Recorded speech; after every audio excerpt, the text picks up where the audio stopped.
Good afternoon, Dr. Swanson. Today we will be diving into the what I believe is a very fascinating world of gait development across the lifespan of the human population. Today we'll be exploring the major changes in gait, constraints that influence walking patterns, and the underlying theories that shape our understanding of motor development at different stages of life. First, we'll start with the youngest category, and that is early childhood.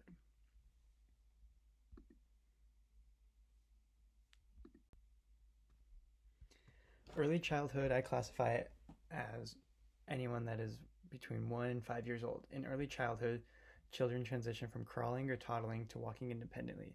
This period is marked by several significant gait characteristics. These children have a wide base of support to help maintain balance as motor control develops.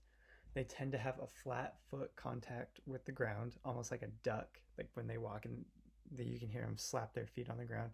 They take short, choppy strides or walk at slower speeds and have a slower cadence. And you can notice that the kids will have an increased hip and knee flexion, giving them more of a waddling appearance rather than walking. And their push-off power is limited due to weak calf muscles that has not fully been developed yet.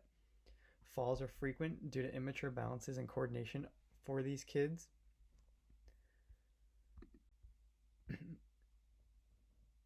And physical constraints such as immature muscles and skeletal systems help cause these falls. The biggest theory at play is the dynamic systems theory. This explains how multiple systems, the muscular, sensory, environmental, stuff like that, interact to help shape walking patterns.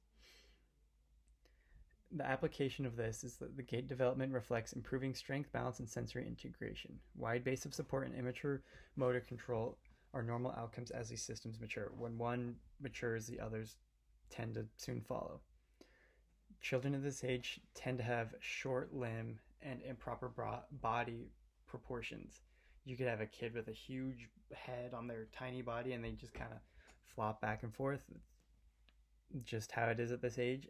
And kids still have a underdeveloped visual system where they lack depth perception and spatial awareness that can help impact balance and navigation. Now for childhood gait development becomes more refined and adult-like. As kids progress and get older and go through puberty, they start to develop what a gait is and how it can be functional and efficient. At this stage, you will see that people will have a more narrow base, but this comes with better balance and coordination to allow them to have this more narrow base. The heel to toe gait pattern emerges, so when you walk, your foot will heel first, roll, and then toe, and then push off. The stride length will increase along with walking speed. That one is self-explanatory. As you get bigger, your stride length increases and becomes more efficient. The reciprocal arm swing is also very important. When you're walking with your left leg forward, your right arm is also forward and then back and forth. To do it the other way just feels very awkward. There's a lot more balance and the stability has improved, reducing trunk sway back and forth and the waddling that we mentioned in the earlier slides. Joint angles become more synchronized and refined, and the children gain the ability to adapt their gait to uneven surfaces or environmental changes. Now let's consider the constraints and abnormalities in this phase. The physical constraints. Growth spurts can temporarily disrupt coordination. Sometimes you get a kid that their arms grew and they're just not used to having that sort of coordination, or their feet are a little bit bigger and they trip on things a little bit more. Just little things like that where you're not fully aware of how your body has changed. Muscle imbalances. So you could have your right leg be stronger than your left or vice versa, and you're just like you favor one a little bit more. Perceptual constraints. Visual spatial limitations can affect terrain navigation. So if you're walking in the dark, for example, and you're walking on grass, you might not see a little divot or a little hole in the grass. You could just walk right over it. You could roll an ankle, you could fall, you could do all these things. Cognitive demands during multitasking may disrupt motor planning. So if you're trying to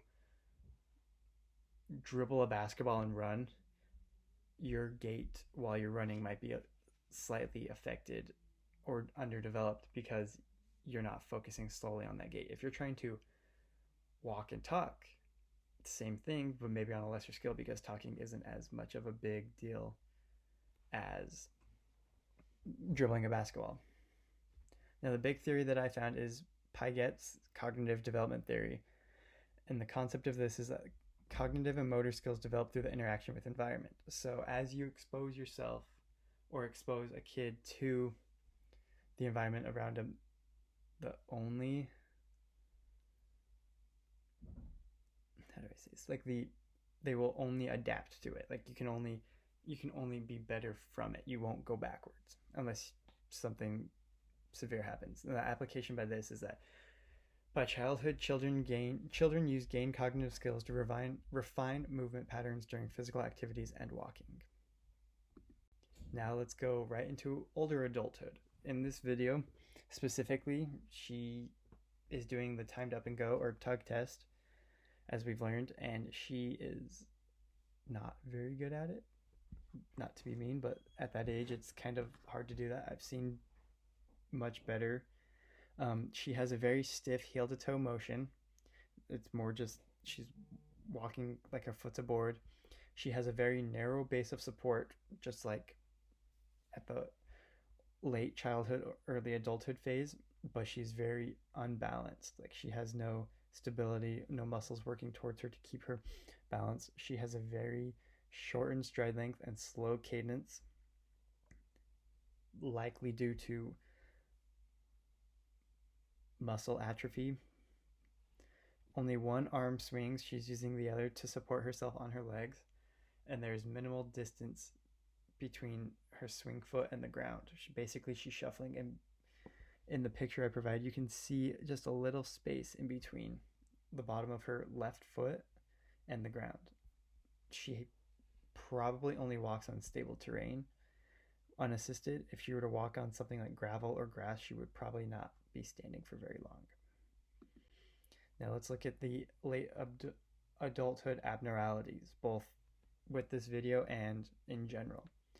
There is muscle weaknesses and joint degeneration, posture changes such as kyphosis, as you see in the previous picture. You see her bent over at the cervical spine, and there is reduced push-off power due to sarcopenia. Perceptual constraints. Likely at this age, your vision starts to decline and the vestibular function impacts balance. So that's the fluid in your ear. You don't necessarily know what your orientation looks like. And then there's a slowed reaction time that hinders the adaptability to her surroundings. The theory I liked for this was the selective optimization with compensation. This describes strategies to maintain mobility despite physical decline. So aging individuals optimize strength and compensate for losses to help maintain function. With older adults, they may rely on assistive devices or gait strategies to compensate for physical decline. So they could have a walker, they could have a wheelchair, they could have a crutch, they could use somebody else to help them get around. It's just how it goes at this age. Older adults tend to have more joint degeneration and pain. Osteoarthritis causes pain, stiffness, and limited joint mobility. Usually in the hip and knees. You can see it in the ankle, but it's not as common. And they have a reduced visual acuity and depth perception. The impaired vision just makes it harder for them to see and understand their surroundings and then adapt to it as they go.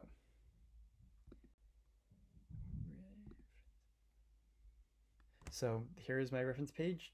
Now, this is my PowerPoint presentation. Thank you so much for a very fun and informative semester, and I hope to see you around. Thank you.